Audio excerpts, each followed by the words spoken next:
Welcome back to my channel Suni's kitchen. Like చేయండి, share చేయండి, subscribe అవ్వండి. హాయ్ అండి, ఈరోజు క్రిస్పీ మ్యాక్రోని పాస్తా చేసి చూపిస్తానండి. రోజు ఏదో ఒక స్నాక్స్ చేయాలి సాయంత్రం అయితే. సరే ఈరోజు కొంచెం వెరైటీగా ఈ స్నాక్ చేద్దాం అని డిసైడ్ అయ్యానండి. టేస్టీగా సింపుల్గా చేసేయచ్చు, అంత హడావిడి ఉండదు. పిల్లలకి భలే నచ్చుతాయి. ఈవినింగ్ స్కూల్ నుంచి రాగానే పిల్లలకి ఏదో ఒకటి చేసి పెట్టాలి కదా. ఇది చేయండి, చాలా సింపుల్గా అయిపోతుంది, టేస్టీగా కూడా ఉంటుంది. మనకి మార్కెట్లో విడిగా దొరికే పాస్తా తీసుకొచ్చానండి. వాటిని ఒక బాయిల్ చేశాను. అందులో ఒక స్పూను ఆయిల్ వేసేసి ఒక బాయిల్ చేసి స్ట్రైనర్తో తీసేసి ఇలాగా కాస్త వేడి చల్లారే వరకు నీళ్ళలోంచి తీసి ఇలా పక్కన పెట్టేశానండి. చల్లగా అయిపోయింది. ఇప్పుడు దీంట్లోకి ఒక 2 స్పూన్ల వరకు కార్న్ఫ్లోర్ వేసుకున్నానండి. ఒక అర స్పూను బియ్యం పిండి కూడా వేసుకున్నాను. ఇవి చక్కగా చేత్తో ఇలా కలిపేసుకున్నాం అనుకోండి, పొడి పొడిగా అయిపోతుంది. బాగా ఆరిపోయిన తర్వాతనే ఈ కార్న్ఫ్లోర్ దీనికి అతుక్కుంటుంది కదా. కాస్త తడిగా ఉందనుకోండి ఇంకొంచెం వేసుకోండి.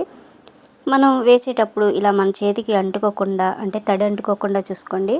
నేను ఆల్రెడీ ఆయిల్ వేడెక్కిపోయింది, ఇక ఇలా వేసేసుకున్నాను. దీంట్లో మనం సాల్ట్, మిరియాల పొడి కలిపి కూడా వేసేసుకోవచ్చు.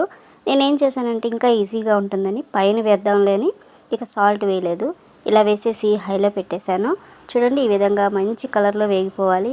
ఇంకా కలర్ఫుల్గా కావాలి అంటే ఫుడ్ కలర్ కూడా యాడ్ చేసుకోండి, ఇంకా కలర్ఫుల్గా ఉంటాయి. నేను ఇంకా ఫుడ్ కలర్ ఏమి వేయలేదు. ఇంక ఈ విధంగా అన్నీ వేసేసి వేయించేసుకున్నానండి. కొన్నిగా ఇలా ముద్దగా వేసినా కూడా విడివిడిగా చక్కగా వచ్చేస్తాయండి. సింపుల్గా కూడా అయిపోతుంది. చూడండి, చక్కగా వేగిపోయినాయి కదా. నేను ఒక బౌల్లోకి తీసేసుకున్నాను. బయట నుంచి ఎప్పుడూ ఏదో ఒకటి తెచ్చి పెడతా ఉంటాం, లేదా ఇడ్లీ పిండితోనో అట్లు పిండితోనో దోశ ఏదో ఒకటి వేస్తూ ఉంటాం కదా పునుగులని. ఈసారి ఇలా చేసి చూడండి, చాలా టేస్టీగా ఉన్నాయి. పిల్లలకు కూడా వెరైటీ పెట్టినట్టు ఉంటుంది. నేను దీంట్లో కొంచెం కారం అలాగే సాల్ట్ కూడా వేసుకున్నాను.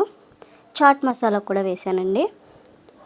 కొద్దిగా వేడిగా ఉన్నప్పుడే మనం కొంచెం కారం అని మనకి ఏదైనా మసాలా పొడి ఉన్నా వేసేసుకోవచ్చు ఈ టైంలో. ఇక సాల్ట్ కూడా వేసేసుకొని ఇలా చక్కగా కుదిపేసానండి. అన్నిటికి స్ప్రెడ్ అయిపోయింది ఉప్పు కారం అంతా. చాలా టేస్టీగా సింపుల్గా అయిపోయిందండి. చూడండి, ఉప్పు కూడా చూసుకొని వేసుకోండి.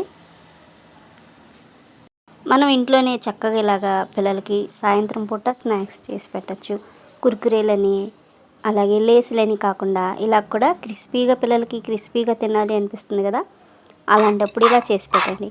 టేస్ట్ అయితే చాలా బాగున్నాయి. ఇంట్లో మనకి పాస్తా కానీ ఉందనుకోండి లూజుగా, ఇలా చేసి పెట్టండి. ఇప్పుడు మ్యాగీ పాస్తా అని వస్తుంది, అదైతే దాంట్లో అన్నీ కలిపే వస్తుంది. దాన్ని ఇప్పీ నూడిల్స్ అని, మ్యాగీ నూడిల్స్ అని వస్తున్నాయి కదా, అలాగే అది కూడా చేసుకోవచ్చు. వైట్ సాస్ పాస్తా అని, అది కూడా చాలా బాగుంటుంది.